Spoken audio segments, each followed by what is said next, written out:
All right, I'm gonna close the He's from countdown Seattle. now. How about that Beacon Food Forest, huh? Oh, I wonder if they're on my permaculture tour. I'm not gonna pull it up right now. Permaburn tour. No, it's funny. We did a podcast about the Beacon Food Forest, and I thought it had some. I mean, it was still pretty new at the time, and I thought it had some pretty cool things going on. But I wanted them to add texture to the landscape. But that's kind of my thing, and so naturally, I want everybody to do what I think is good. Um, but normally, it's like if I'm going to go and look at a permaculture thing. Oh, Brian's saying that he offered you an RV spot in Federal Way. So maybe I'm not sure if he's talking about you or me you. Me. Probably for the permaburn tour. Okay, all right. So For the tour. for the so um, so normally, like if I want to go look at a permaculture thing, then whoever's my assistant will contact them and like say, "Oh, Wheaton wants to come and check out your shit. Can we like set up a time and date and things?" Yeah. Maybe somebody can like give him a tour and whatnot. And they were kind of like, no, no, We don't want that guy here. no. He's gonna tell us what to do. Yeah, I don't know. And there's a lot of people that and I get it. So like in the Seattle area, Brian, then in the Seattle area, there's a lot of people who really love like Skeeter's flavor of permaculture, which is the guy that taught me my first PDC, and Skeeter is really terrific. And Skeeter loves that whole thing where you hold hands and sing songs. And and for him, he loves permaculture so much that it is like a religious experience for him. And it's like he just wants everybody to always hold hands and sing songs because he loves it so much and he loves permaculture so much. But a lot of people get to the point where it's kind of like, if you're not holding hands and singing songs, it's not permaculture. So I think that what it is that in Seattle there's a lot of that kind of vibe, and they see me as like, because I say there's many schools of thought under the permaculture umbrella. There's people who hold hands and sing songs, and people who don't. And I think that they don't like that message. They want the message to be that if you're doing permaculture, you're holding hands and singing songs. That's part of it. I don't care So who does it. I want everybody to do it, whether you're holding hands or not. so when we wanted to go look at the beacon thing, which then yeah, we didn't have anybody showing us around, so we just went and we looked and we made a podcast about what we just what we observed while we were there. But it would have been nice to have had somebody there who could answer questions and stuff. What was surprising to me was my mom knows Skeeter personally from like the 70s. So one day I'm just talking about him with her, and she's like, "I know him." I think we just learned a lot about your mom. Yeah. Definitely. She was very hippie. Still is. Yeah, I think Well, very hippie is going to be a lot of like. she's very hippie, but she's super capitalistic. Like started a business, ran a business, her own business for 30 years and grew it. Like she's awesome. She's awesome that way too. Anyway. Hey mom, if you're watching, thanks. All right, let's it's 2:01. I'm going to start the show. All right. Welcome everybody to Permaculture Smackdown with Paul Wheaton and Josiah Wallingford. That's me. Hello. On the show, we just talk about random permaculture stuff, and we also take questions from the viewers. Viewers, if you're watching live, you can hit that Q&A button at the bottom, ask us a question during the show, and we will raise your hand if you want to talk to us. And if you are interested in this show and want to see past episodes, you can go to tv.permaethos.com, which I totally just rebuilt, Paul. It looks awesome. Oh, are you going to put it up on the screen so I can like look at it and tell you? You want to see it? You want to see it? Okay. Have you had a new update on our image? Because I remember last episode we were like looking at the Permaculture Smackdown artwork. It was like, oh man, this is gonna be awesome. It is taking him so long. All right, so for those that don't know, we have high requirements for this image. We're putting way too much time into this graphic. But we have a bunch of permaculture people doing different things, and there's a lot of detail to it, and it's taking the graphics guy a long time to do, which is fine. All right, let's show the screen. So no, it's not done yet. No updates yet. Ooh, man, I think your house flooded. Everybody should be making. The latest update was you want to know exactly what faces every person should be making. So that's where he's at. There it is, guys. So this is PETV. There's still some work to do on it, but I'm pretty happy so far. So you can see every episode from PETV. So PETV presentations and Permaculture Smackdown are on here right now. And we have some other shows coming out soon with other professional permaculture people that are going to be awesome and included in here as well. You can subscribe to the newsletter to get notified whenever there's a new episode available. And if you go to one of these, so you can just play each one right from this screen, or you can go and look at the show notes and watch it in a bigger screen. I love this face, Paul. Yeah. Man, what the hell is happening there? I should pick a different thumbnail for that on YouTube, but you know, I kind of liked it. So you just get the show notes, and you can see all the links to everything we talk about for each episode. And this is also where the podcast resides. If you just want to listen or subscribe to it on iTunes or from Google Play, and you can see related episodes and leave your comments and see the next episode, that kind of stuff. So now, is the last episode, is it currently up on YouTube? Yeah. So the one where we review the YouTube video. Yeah. That's on YouTube. Okay. Right. Yeah, so you can go to our YouTube channel, or you can go to tv.permaethos.com and see it there. But the YouTube channel is youtube.com/PermaEthos. And with the Permaculture Smackdown playlist is on there, and you can catch the last week's show on there as well. And subscribe to our YouTube channel. We appreciate it. Yeah, so I haven't built this out yet for Permaculture Voices, for Permaculture Smackdown. So it's kind of basic right now, but for PETV, I'll show you what I'm going to do to Permaculture Smackdown. Because I did it for the PETV presentations. So we'll just go to Michael Jordan's. So this is what all of the similar to what all the shows will look like. There it is. YouTube, please subscribe. That's what I thought of it. It's got a quick navigation panel. It's got the information about what the show is on, the show notes. For PETV presentations, there's a presenter. So this would be me and Paul instead of whoever the presenter is for that day's show. The resources listed in the show. And of course that'll be different. And then this there's a Q&A session I break up PETV presentations into Q&A from the actual presentation. We don't need to do that on this show because we take the questions as they come in on this show. There won't be a separate Q&A video. And then all the ways you can support PETV, Permaculture Smackdown, Permaculture presentations, whatever show you're into.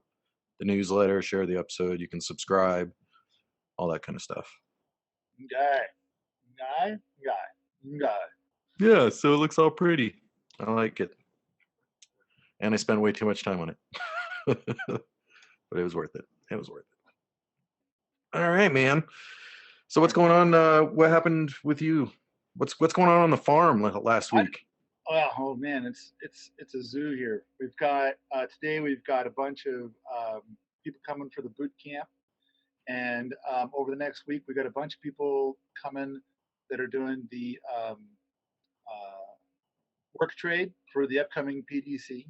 And we actually, I think we have like a one spot left for the work trade stuff. What's the work trade stuff? Well, Explain that. so people want to go to the PDC and the appropriate technology course, and so we worked it out to say like, okay, if you come here and you work for so many weeks beforehand, then you can be in the PDC and the ATC as a student. Oh, And of you let them course, do it as a student? Like, because a lot of times work trade are like, yeah, you can be here during the event, but you're going to be like serving food while people are talking. right, and those things rarely ever work Yeah. because then instead of working, they go to do all the studenty things, and they're like, how am I gonna get the work done if tell you what, I'll just do some of the work afterwards, and then the moment that they have their certificate, then they just disappear off the face of the earth. So, and then I've been to places too where it's like, yeah, we totally do work trade, and then if a person actually showed up for their work trade, they'd be making like $25 an hour. Yeah. Know? And it's kind of like so then I've paid and I'm going to this thing, and they're like barely showing up at all for their part of the work trade, and I'm kind of thinking like, fuck, if I'd have known that it was that sweet of a deal, I'd have done the work trade. And it's like you hardly do any work at all, and you get to go, get a free ride. So so I guess we're too brutal. It's like no, we'll totally do work trade, but you got to be here like I think for like the to get a ticket to both, it's 11 weeks Mhm. um, to go to both, and then I think if you're just going to go to one, I'm not sure. I think it might be 7 weeks. I'm not sure, So but they come 11 to 7 weeks ahead of time maybe to it's the 5. farm. But The anyway, 5 weeks, so it's 11 to 7 total weeks that they're there, including when the show's happening. something like that. I can't remember. I think to go to both, it's 11 weeks. If you're going to go to both the PDC, the permaculture design course, and the appropriate technology course, I think we've got it set so it's 11 weeks.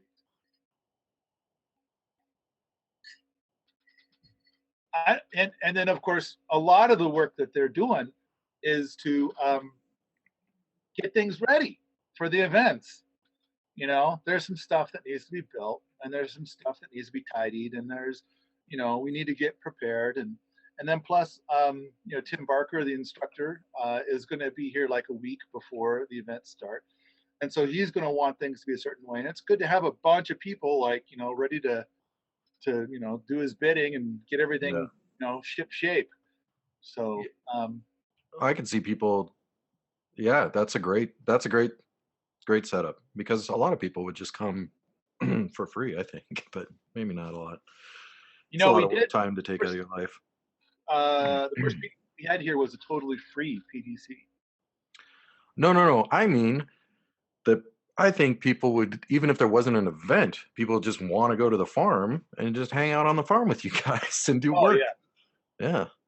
Well, there's some of that where people are going to come, and so we call it the Gapper program. Yeah. And if they're going to be just a Gapper, then what they tend to do is hang out with the ants, and so they Hmm. work out a deal with the ants. So they could pitch a tent on an ant plot, and then they help an ant. And the ants are usually pretty cool about like, yeah, if you work hard, I'll feed you. Um, and at the same time, it's like work hard is like I think you know they'll put in some 6 hour days. Yeah. It's not like but if they want to come and be at the boot camp, now it's like at 7 a.m. you're up and fixing breakfast, and then it's like you don't get any time off until after dinner has been cleaned up, and the rest of your day is packed, and you get one day off per week. Now, so we work them. So there's 48 hours a week of work, but 8 hours of that is for their own direct benefit. So it's like, okay, we need to harvest some food to feed you, and so you got to go, out, and we're going to show you what you got to do. So there's 8 hours a week of like it's direct benefit to you, Yeah. um, and then the rest of the time is going to be direct benefit to me, Yeah. Yeah. and by me I mean like to the empire, really, because I mean I don't need any more bunks. I only need one. And it's kind of like, but we're doing all of this to further, to improve our overall permaculture velocity here as well as on a broader scale. Oh yeah. And Plus, you're helping them learn a huge amount of yeah, trades, skills, and yeah. yeah, yeah. And so some people are totally cool with that. They want to learn lots of stuff, and of course, with the boot camp program, then after 18 months, at this time it's 18 months, then they get an acre of their own, which is a permanent acre. They don't have to pay rent on it. It's so and they could live here for 20, 30 years and off of their acre, which is also, it's an acre and 300 acres at the same time. And so because we're hoping that somebody will eventually get cattle and use the full 300 acres, but they'll just have their acre and use our 300 acres. So that kind of like what we talked about last week a little bit. Yeah. Awesome. Yeah. So cool. It's the work program. I'd say that the big thing that we've been going over this week, the thing that's been my pissiest point has been don't ever use wood chipper. It's like I can't think of a time when I would want to use a wood chipper. Really? Really, never. I love wood chippers. I love chipping up that wood, making mulch. They stink. They're loud. They cost money. Yeah. It's just a disgusting mess. And it's kind of like, if I could come up with so many better things to do with all that wood, whatever wood you're trying to feed into a wood chipper, I can come up with something better to do with it. Yeah. Yeah. It's like, even if a wood chipper did not stink and it was free and it was totally silent, I still think that I wouldn't use it. Even for like things like paths, just paths in a garden bed or anything like that. So let me see if I understand you correctly. You want to put organic matter on your paths. You want to put the stuff that's good for growing plants where you don't want plants to grow. Did you just fucking say that? Yeah. I want to encourage growth, no matter where it is. yeah, I do that. Because, okay, so the alternatives, you could put gravel down, you could put rock down, like slabs down, which then weeds are going to grow up along the edges of those rocks, and that's a pain in the ass too. Or I could just keep throwing mulch down and building the soil. I think it's good to put the mulch like up on your hugels and stuff like that, and put it up on your berms. There's so many other places that are so much better for that kind of thing than on your paths. I tend to like be thinking like, okay, if my path has mud in it, then that's material that should probably also be up on the hugelkultur. That mud is like, wanting to be soil. I think what makes for a great path is going to be like subsoil. You dig down far enough, you get to subsoil, and then that stuff is great for a path, which is going to be like kind of your gravelly, kind of sandy stuff. Yeah. Now, in some places, of course, it's clay, which is terrible for paths. And then you got to come up with something else. Okay, well, or if you have like 6 feet of topsoil, of course, with a hugel bed, it's gonna be high anyway, so you're kind of makes it easy to pick and stuff. Mm-hmm. I can see the benefits there. There are places that have that like 40 feet thick topsoil and stuff. I've just never lived in a place like that. We have it here. We got, well, I mean, it's like 5 feet before we hit clay. We have a really good topsoil because we're right at the bottom of this valley, so all the sediment has been collecting over thousands of years and creating awesome topsoil. So yay! Guy, man, guy. Well, you've been. Let's see. You visited my mom's place in Whitefish, right? Years ago. Yeah, I went there with John Trask, and so he'd listened to like all of my podcasts. And then he just finished the PDC that was being offered there in 2012. That was with Sepp Holzer.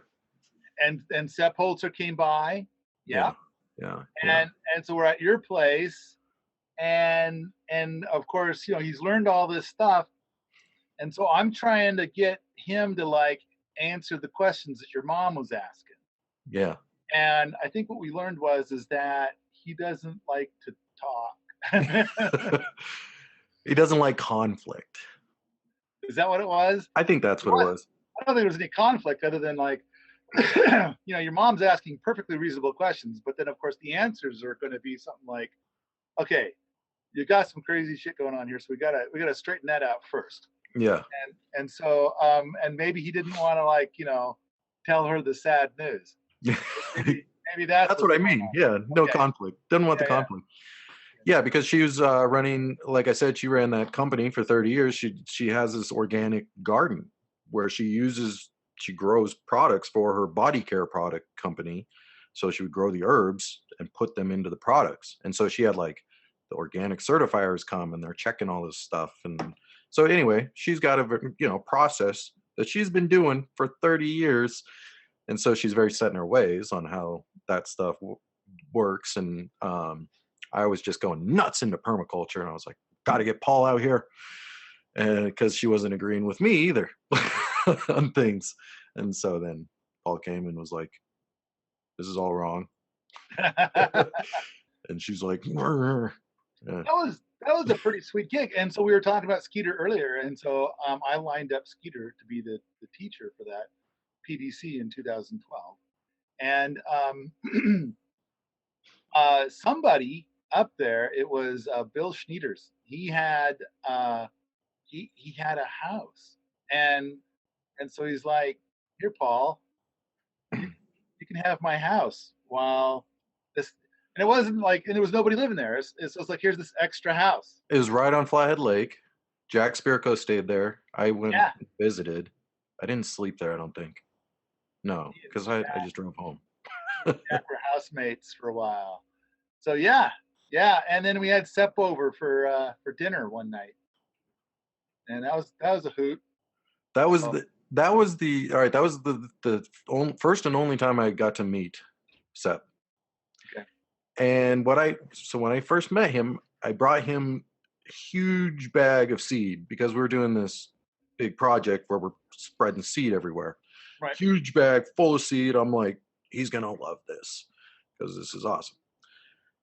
I give him the seed. He looks in the bag. He smiles and then pats me on the head.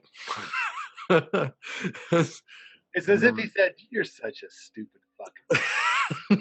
I don't know. But we got so much time I've been patted on the head. I'm a pretty big guy. He's bigger. He's like your size almost, or he's not taller, but he's not tall. No, but he's wide. He's a big dude. Yeah. So one time when I was visiting with Sepp, of course you have translators there because I don't speak a lick of German. He doesn't speak a lick of English. The translator's there, and the translator is getting into an argument with him. It turns out Sepp wants to say something to me, and the translator's refusing to translate. So Sepp's getting really pissed off, and she's getting pissed off. And then finally, the translator is so upset, she turns to me and points at him and says, "It's not like he's not fat." So then the next day, Sepp tracks me down, and then he points at himself. Elka, Elka, Elka, Elka. And he points at me. Elefanta, Elefanta. Like I'm an elk and you're an elephant? I don't know what those words mean. That's what he's trying to say. Sure, he's a big guy, but this is fucking. But yeah, that's all he wanted to say. This translator was like, "No, I'm not doing it." Yeah, I'm not doing it. And so it's like, I thought that was pretty fucking hilarious. Sap. What are they being paid for? Like, why wouldn't they translate? That doesn't make any sense to me. Well, part of it is too, is like the translators, you got to have like 3. Yeah. Because apparently, like when you translate, you can go for like 45 minutes and then you're just exhausted. And so you got to turn it, pass it on to the next person. And et cetera, et cetera, et cetera. So there's that. So but apparently Sepp is a rather salty dog. And and so then there's a lot of stuff that says that the translators won't translate. They won't. They won't. So it's like they just skip No, like past. I don't say that stuff. It'd be like translating you. No. Maybe, I guess. And so it, apparently there's a lot of stuff that Seb says that they won't translate, and it's because that they feel that it's too salty, too Huh. salty. Or they don't know the words. Like I don't know that word. I don't know how to translate that one. I don't know. No, fair enough. I don't know. I think it's just more like, yeah, I'm not saying that. That's right. I would be a great translator because I'll say anything. I don't give a shit. They know those translators. They don't speak magnificent. Hey, Brian Wood's here. Brian Wood's awesome. He comes to like every show. He says, I put chipped up wood in for my path to create mycelium web throughout the yard. Paul. It doesn't say Paul. No, I know. But that was definitely You're direct. putting words in his mouth, man. Yes, I am. So, hey, if that's what you want to do, that's what you want to do. Well, let's talk about some mycelium web. What are you doing to build mycelium web, Paul? Build hugelkultures. Yeah. Josiah. Yeah, no, well, that's a great point because Right. hugelkultures are great for mycelium web. Let's go back to the thing I was talking about earlier. Like, don't ever use a wood chipper. I choose to never use a wood chipper. And it's kind of like, okay, so you go out and you got some wood, and I think, all right, can I use it to build a wafati or a shed or something like that as round wood, like a round wood thing, or maybe build some round wood furniture, So that's first on the list. It's a good, solid, excellent, high quality wood. And the next thing is like, well, maybe I want to run it through the sawmill because I have a sawmill, and it's like, okay, maybe it's good for that. And then we can kind of start getting into stuff where it's kind of like, well, what about running it through a rocket mass heater? Is this wood good for heating something? And then when you get down and you get past those, then there's things like maybe I want to make an arbor, maybe I want to make a tomato cage, maybe I want to make something that's it's not going to last very long, but I'm going to throw it together really fast. I just need a few sticks. There's also, we do a lot here with junk pole fences and that kind of thing. So like there's a long list of stuff, and then at the end of that list is like, well, maybe it's good for inside of a hugelkultur bed, or maybe as a mulch on the outside. And then it's like, if let's say it's longer sticks, and you're thinking like, well, they don't lay down on the ground, so they suck as mulch. Well, you just whip out your clippers and start, clipping them up a little bit. And when you cut them to be about a foot long or less, they lay on the ground just fine, and they make a lovely, lovely mulch. Yeah. Now, I'd say that for my paths, it's like when we dig down far enough, we either hit rock or gravel or something like that, and I'd rather have that be my path than where I'm growing stuff, because then you're fighting it all the time whenever you're trying to go out and do stuff. So if I'm going to put anything in my path, I want to put something that doesn't encourage more growies to kind of block where I'm trying to walk. And okay, yeah. I want to put that stuff up where it's going to encourage more things to grow. But that's just me. Yeah. Who is it? Brian? Brian and MJ and Josiah. This is just me. You guys do your stupid shit all you want. So MJ says, me too, Brian. 8 to 12 inches of wood chips covering nearly 1,000 square foot zone 1 garden, building soil and tons of microorganisms. Smackdown. I think that it's going to be great to do something like that, and then do the key things, or the keyhole gardens, and do that big area, and then so you'll have a raised bed, and then where you're walking, then you set it up in such a way that don't walk on your raised beds, Yeah. So So set up that keyhole stuff. Oh, you got Billy on your side. Billy's on my side. Billy! Yeah! Yeah! Billy will take all y'all. We'll take you down. All right. Well, I don't think so. I don't know. I'm a giant. It's like yeah, fighting Paul's like fighting three, but that's why I took the challenge. All right. Do we have anybody that did the Q&A thing yet? Do we have questions in the Q&A? We got Billy. He's got a question. Who's on your side? So I don't know if I want to. It's a good resource for non-English products for developing PDCs. I want to teach Afghans, which speak Dari, and I don't really want to translate an entire PDC.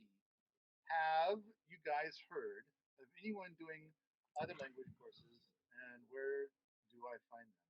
There's a lot of people in Africa doing it, but I don't think they speak Dari. Yeah, Africa is a totally different place than Africa. Yeah. Well, but there's a lot of Middle Eastern in Africa that go to Africa. So. I didn't know that. All right. I don't know. I'm gonna say, I would imagine probably Jeff Lawton would be the one to ask. Yeah, I think Jeff might. In fact, if you go to the Permaculture Global site, yeah, good point. Permaculture Global might have the answer. That might have some people that are in that area even, and that would help. But I don't speak any language other than English, so I'm afraid I'm going to totally suck at trying to help. I get a lot of French requests. People that speak French, send them to Stefan Sabkawaki because he speaks French.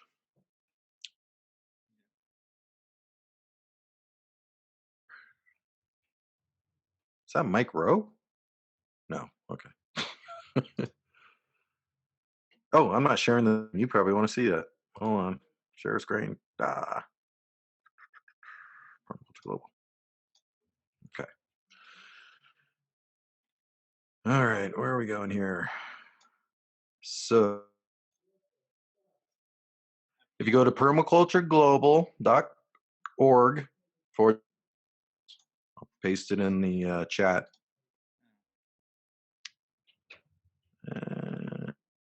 Maybe. Yeah. Bam. All right, Billy, if you go there, I can understand why Billy's not using wood chips if he's working in Afghanistan. All right. Let's see what we got. Looks like there's some projects in the Middle East for sure. There's 2 in Tajikistan. Kyrgyzstan's got 3. Nothing in Afghanistan. Nothing in Pakistan. India's got quite. Saudi Arabia. Zoom in just a little bit more on Afghanistan. Let's see because the way that the Permaculture Global works, it's like you got to get closer in order to be able to see it all. Well, usually those little numbers at least tell you what's in the area. Usually. I've been to Afghanistan, and there is a lot of permaculture going on in Afghanistan. It's just not known as permaculture. But I think that happens everywhere in the world.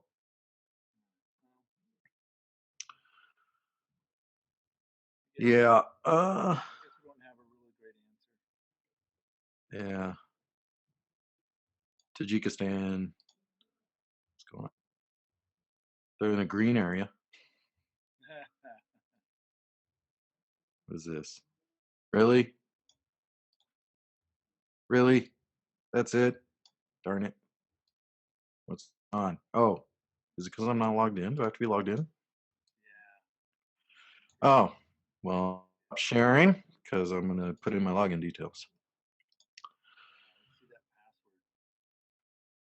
You can't know my Permaculture Global password. And you can't really because I certify people through it and giving a bunch of certifications away to people that I don't know. All right. Back to projects. All right.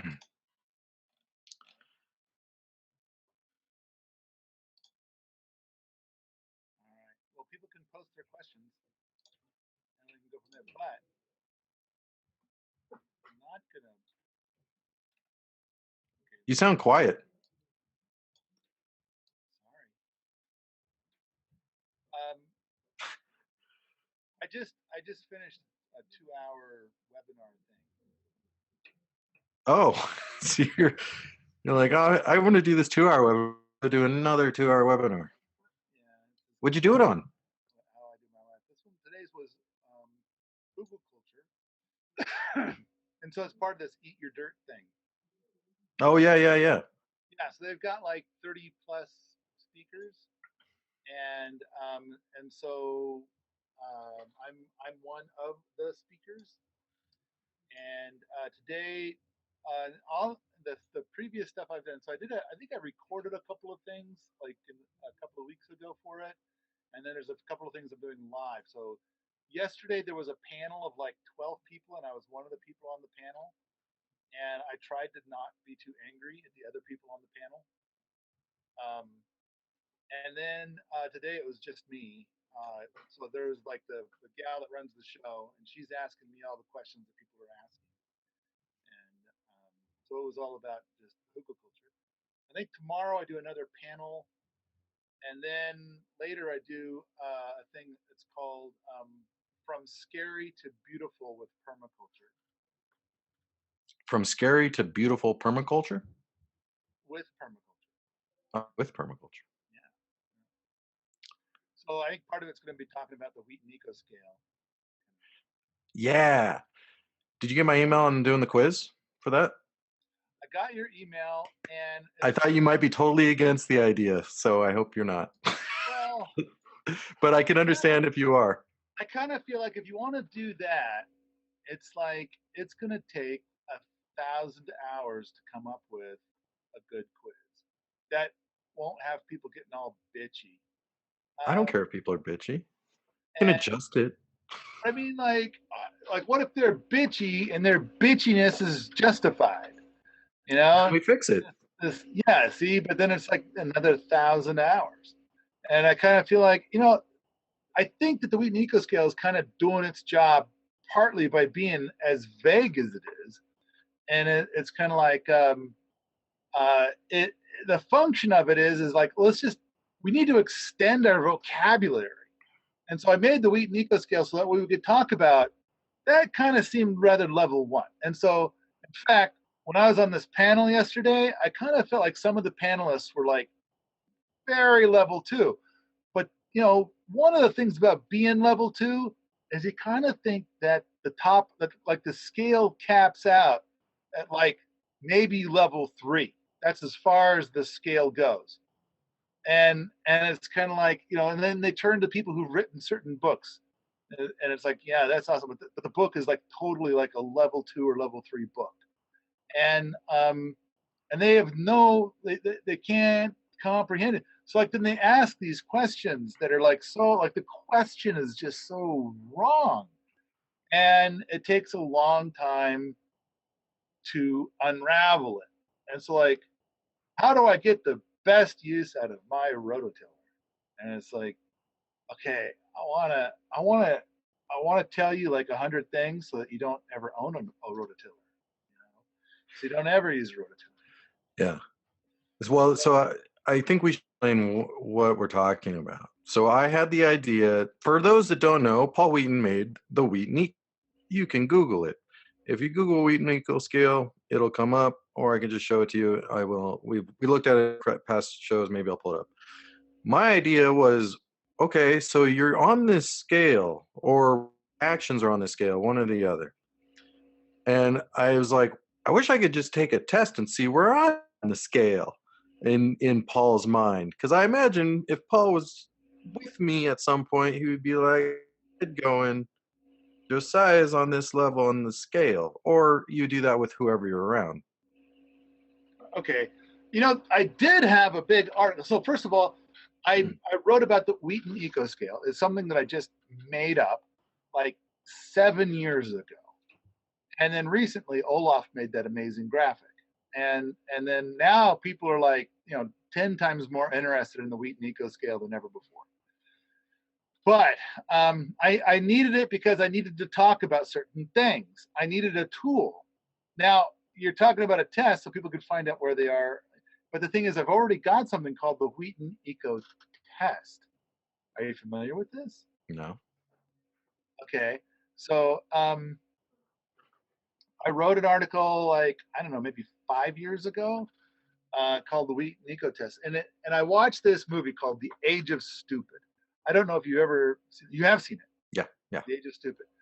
And in it, I mean, not only was it just a really great show, a lot of really fantastic stuff in that, but in it, there's a part where these two people are arguing over this wind generator. So they're like, okay, let's switch to more renewable sources of energy. So this one guy, he's powerful advocate for like, let's build this wind generator and we'll build it here. And then this woman is like, no, it'll be ugly and stuff. And so and then the Age of Stupid, it's kind of like one of the most profound parts of the whole movie is this idea of like, okay, the world is pretty much over, and it's like, how would we know? No one told us. And the whole movie is like, well, here's where we told you. Here's all the messages that we shared about how the world is going to end soon, and all the many forms that it came in and things like that. So we have this debate. We have this, and it goes to court. So on the one side, you got the guy who wants to build it and the gal who does not. And the thing that's difficult is that they are both claiming to be environmentalists. And so you kind of think like, okay, this is interesting. So like, how should this go? I mean, they're both saying they're environmentalists. This must be. So with the Wheaton Eco Test, then I wanted to come up with a way that was a quick, simple, and easy test to determine. So basically, okay, let's pretend for a moment that I am an authority. And it's like I've got You got the clout. I've got some clout. I've got some authority. So if I point to somebody and I say, you are not an environmentalist, I think that person would be considered by most folks to be not an environmentalist just because I said so. Mm-hmm. So, so I'm going to pretend for a moment I have this cloud. And I wanted to be able to discern between these two people because it turns out I believe that one of them really is an environmentalist and the other one is just saying that because it's like, oh, if I say this, then people will shut the fuck up and leave me alone. And I win because I'm an environmentalist. All right? Yeah. So because the people that are choosing which way to go on this, that would be of influence to them. So I came up with the Wheaton Eco Test. And the idea is that if you fail the test, then you don't get to call yourself an environmentalist. And of course, you could gain the test. You can do the things that you would need to do so that you could then be an environmentalist. But most people want to call themselves an environmentalist out of convenience because it's easy to just say it. I'm an environmentalist, as opposed to like actually, doing the work. So the thing that I say is that the average American spends $1,000 per year for electricity and heat for their home. That's per adult. Mm-hmm. So that's the average. That means half the people spend more and half the people spend less. If you are at $1,000 per adult or less, I hereby grant you permission to call yourself an environmentalist. Yay. And the other half, you are not. And you don't have to stand up and let everybody know. I'm not going to tell anybody. It can be your own little personal secret. But when it comes down to environmentalists versus, because one of the things is that this woman, I mean, the guy was like riding his bicycle everywhere, minimizing travel, minimizing electricity use, stuff like that. And this woman was talking about how this wind farm would be within eyesight of her summer home, and how she had to like fly in a jet up to this place from her other home in order to fight this in court. And I'm kind of thinking like, I think she probably doesn't pass the environmentalist test, the Wheaton Eco Test. So, I mean, a I lot of think people, they don't give a shit about eco. They don't get, it's cool. They're not going to call themselves an environmentalist. So, yeah. that's cool. No problem. But it's like, if you're going around, I'm an environmentalist. And the other thing is like, a lot of people are like, I'm an environmentalist because like last year, my electricity was like really wasteful. And then this year, I cut my electricity usage by about 5%. I have a smart meter. So I think that it's like, and then of course you don't know how much electricity you're using compared to your neighbors. We just don't have a system for that, and it would be rude to ask. Yeah. So here's a test. Here's a way to know. And I think a lot of people that think of themselves as a dyed-in-the-wool environmentalist are going to fail this test. Yeah. And a lot of times it's kind of like I talk about laundry in the test a little bit. It's like, okay, the average American spends $30 on energy to do their laundry per year, and I think that you're going to find that most of the people that consider themselves an environmentalist probably spend more than $250 a year on energy to do their laundry. It's like no, it's a brutal test. Oh, it's tough. And of course, a lot of people they live by themselves in like a 3,000 square foot home, and it's like you gotta, if you try to heat that and you're trying to live your day-to-day life and things like that, it's gonna be hard to come in if you're living all by yourself. Come in at less than $1,000 a year for your heat and your electricity. Yeah, really? It seems to me like that's so easy to do. If you're heating your home with electricity, what are you spending per month on heat? It depends on how big your home is and what kind of insulation you have. And 3,000 square foot. What's your insulation? 3,000 square foot. I don't live in somewhere that big. That's too big. But I mean, that's just, there's people who think that they're an environmentalist and they live in a 3,000 square foot home by themselves. Yeah. And it's kind of like, and if it's in Montana, you're probably, and you're not using wood heat. What You're are they using either propane or electric. You're not using wood. Usually propane. So let's say they've got electric heat, and so what are they spending now? And I'll bet that it's got to be ridiculous. Yeah, it's got to be ridiculous. $300 a month, probably $300 a month. Yeah. I bet some of them it's like more than $500 a month. But all right, let's say it's $300 a month, and it's you've got 3 brutal months. You're already at $900 just in heat. Yeah. So, and then they turn all their lights on. It's a big house. $3,600. So all I'm trying to do is I'm trying to say like, no, that's cool. If you want to live that way, that's great. You just can't call yourself an environmentalist. And it's like, if I can't, I mean like by my authority, and whatever, and of course, first thing that person's going to do is say, well, Paul Wheaton's a dumb fuck.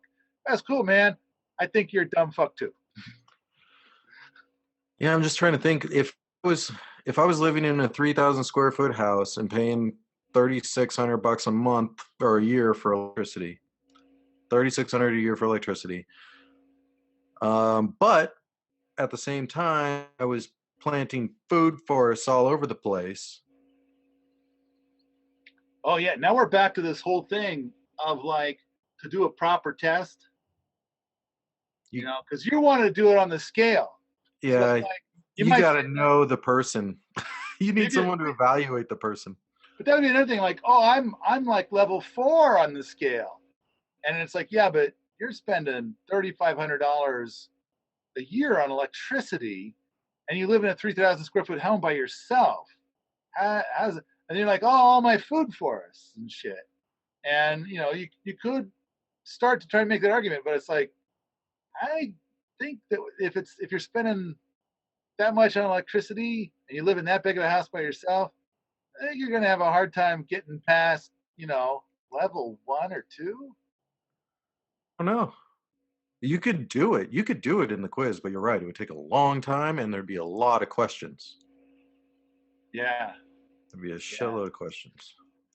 So, Yeah. and then it's kind of like, okay, well, why do that? Why do you give a shit what level you're at? I I mean, think it's just fun. sure.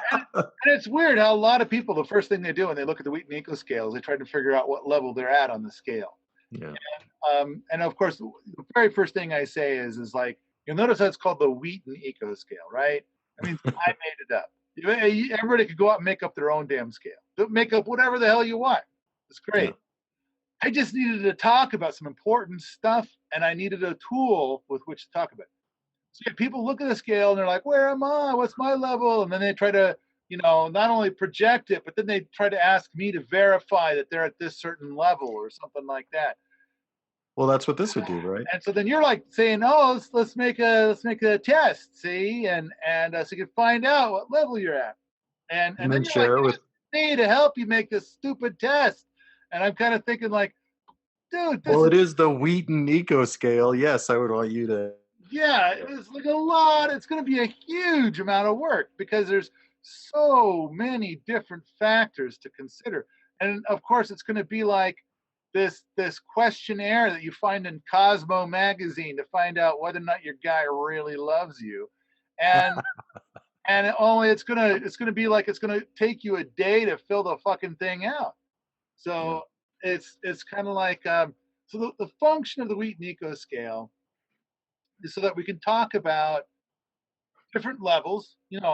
That person definitely level 1, and then that guy over there, I visit with him. He's kick ass level 5, man.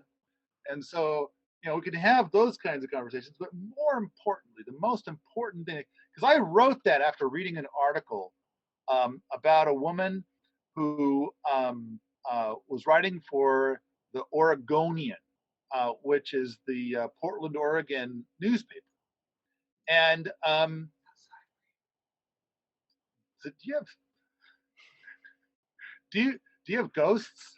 I, I, people are whispering to me, and there's someone outside for me. I think it's the internet guy. The internet guy was supposed to be here tomorrow, but then I got a call saying, "Hey, I'll be hey," because fuck scheduling. Yeah. So is our show over for the day? Dude, I don't know. Well, 5 minutes to see if it is him, and then we can close it up. But if you want, here's what I wanted to share with you. He's ranting and raving about. If you've seen it, have you seen this movie? My screen is currently black. Okay, here comes something. Wanderlust. Yeah. Not only have I seen Wanderlust, we have a podcast that we recorded. So Joss and I recorded this podcast immediately after seeing the movie. And there goes Josiah. So I know what I'm going to do. Oh, actually, let's see if I can do this. Exit full screen. All right, you guys, you're up. Let's see. There's the Q&A thing, but it's empty. What about this chat thing? Doop, doop, doop, doop. All right, time to type in your questions. There's like 12 of you kind of watching this stuff. So, Billy, what's your question? That's not a question. Who's got a question?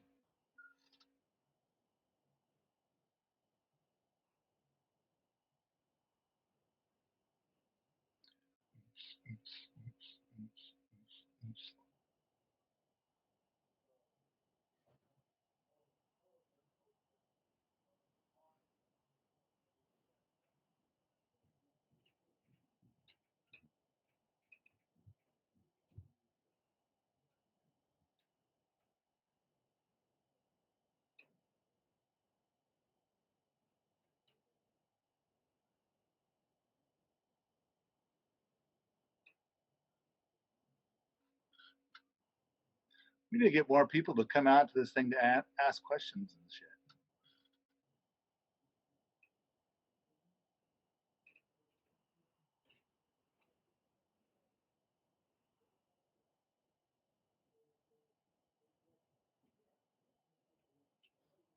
Okay. Are the light bulbs still clicking on and off somewhere? The Paul. Yes. Yes, they are. They're still they're still on for 30 seconds and then off for 2 minutes. And there are 3 of them that are still going. And I'm just waiting for them to all burn out. And I think I talked in a previous episode of Smackdown about how one of the light bulbs was on the edge of death, and then miraculously it was like a brand new bulb the next day. So a little creepy, a little weird. Um, I think I mentioned in a previous thing on that when we were talking about that, about how I think that if you're gonna live in a cold climate, that incandescent light bulbs they save the most energy, and that's because they provide such an efficient form of heat, and also you can move the lights closer to human beings. So like if you're gonna sit at a desk, then you can illuminate the space with incandescent light bulbs, and you move the light sources fairly close to the human being, and then the human being becomes really warm, and you can turn, and because you're so warm, you can turn the thermostat down. So now, you know, if you save, and I've got a video where I demonstrate saving, how I save $900 while staying perfectly comfortable, and using incandescent light bulbs. And so I think if you're going to use one light bulb to save $900 in 1 year, that's far more than you could possibly save with your most energy efficient LED light. All right, so and outside they can melt ice, handy for traffic lights. Okay, so Josiah, did you get this thing straightened out with the guy? It's the internet guy. He wants to look at stuff, so hopefully it'll be fixed week show. But I do gotta go. So I don't. Yeah. Did you answer this question that was in the Q&A? I did not. You want me to answer this now or put it off? Well, if you want to close out the show, Paul, I gotta go. If you want to just close out the show by answering the question, I'll answer the awesome. question and then I'll hang up. All right? All right. Okay. Sounds good. Bye, guys. Thank you. Bye, Josiah. So I've got a question about rocket mass heaters. Is there a rule of thumb for size of rocket mass heater to square footage that can be efficiently heated?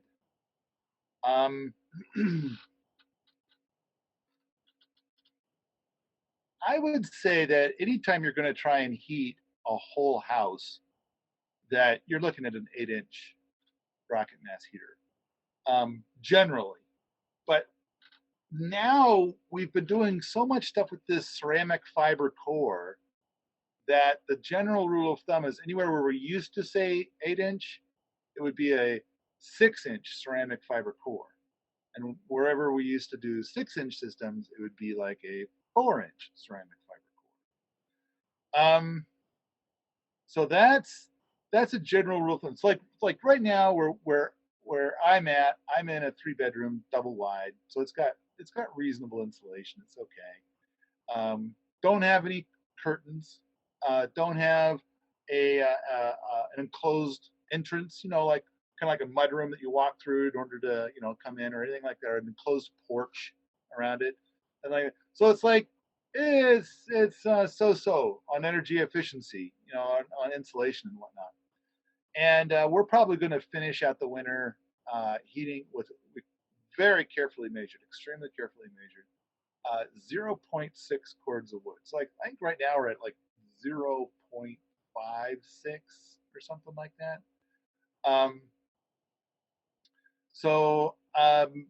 And it's an 8-inch ceramic fiber system, but it's I mean, we've throttled it back in a bunch of ways because it was running way too hot.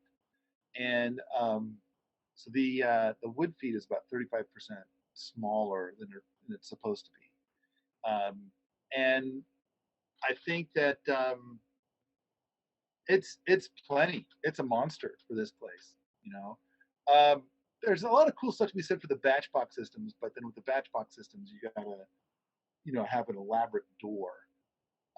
But with a batch box system, then you can like burn 4 times more wood or something all at once. So then you quickly charge your mass, as opposed to with the J-tube system where you slowly charge your mass. And so with a J-tube system, I might need to continuously feed for 2 hours or something. And with a batch box, I might just feed it once and be done for even a couple of days. So, but the batch box, it's like 4 times more difficult to build, because you got to do the door. You're going to spend 70% of your time building this thing on just the door. And with the J-tube systems, it's like all you need for the opening is a couple of fire bricks, and it's like, sweet, you're set, you're good. All right. So a rule of thumb for size of a rocket mass heater for a house. Oh, and I should always do this. Like, look, buy my stuff, man. All right.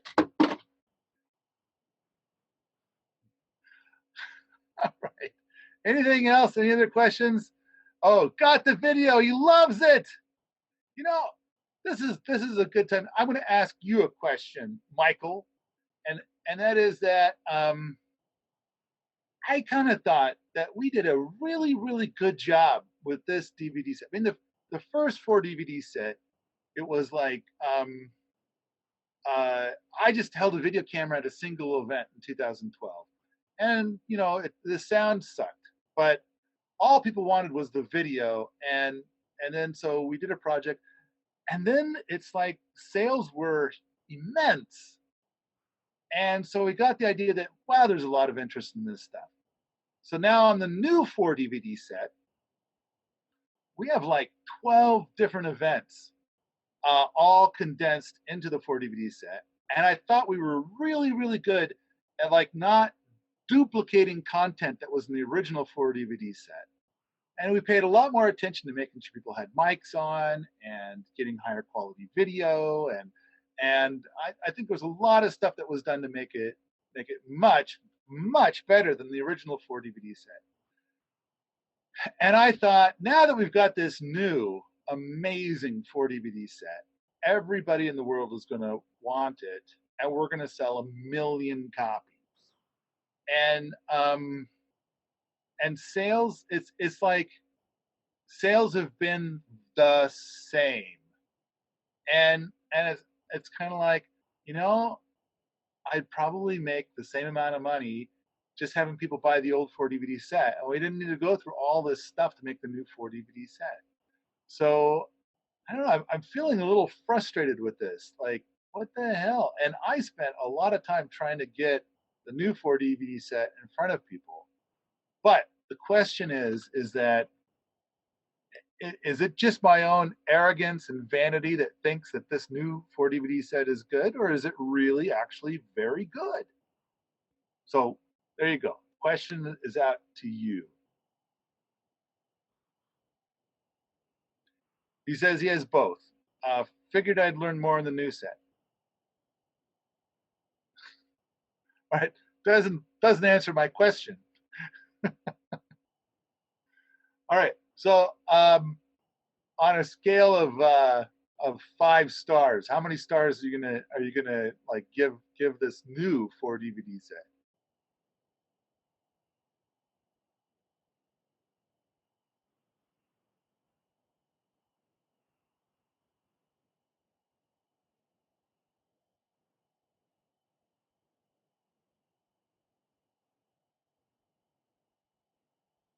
Oh, he doesn't want to say. Maybe he ran away.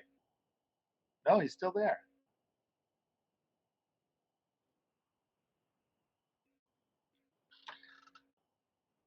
Your cat got your tongue there, Michael? All right. I'm guessing that some figured the first answered was all they needed, and the new set would just be more polished, but with the same material. So, and I think you'll agree that the new one doesn't have any of the material that's in the first one. All right. I I just kind of thought that once it got out, that everybody would be like, the people that got it in the beginning would be like, man, that was good.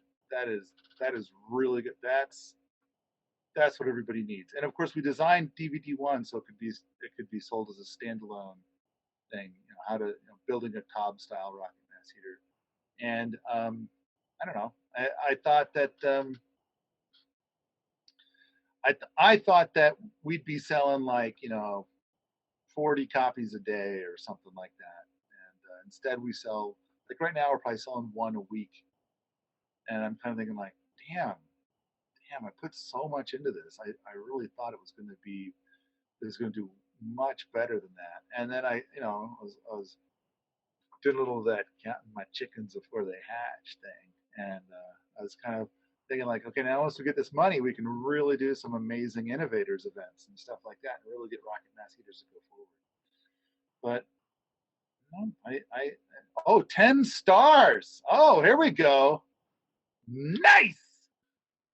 All right. Well, maybe the thing I need to do is just wait. Maybe it takes a while for word to get around or something. But it's been kind of it's been a bit discouraging. We it's like I think that we did the best that I think we did a really really good job, and it just seemed a little odd that sales were like meh, meh. Now, of course, most people aren't interested in rocket mass heaters right now.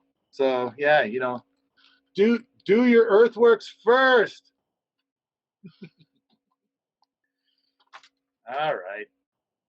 All right, guys. There, I answered the question. Oh, there's a Q&A thing? No, it's the same old one. Yeah. Click on that. Close that. All right, I'm done, guys. That was an easy one. I'll talk to you later.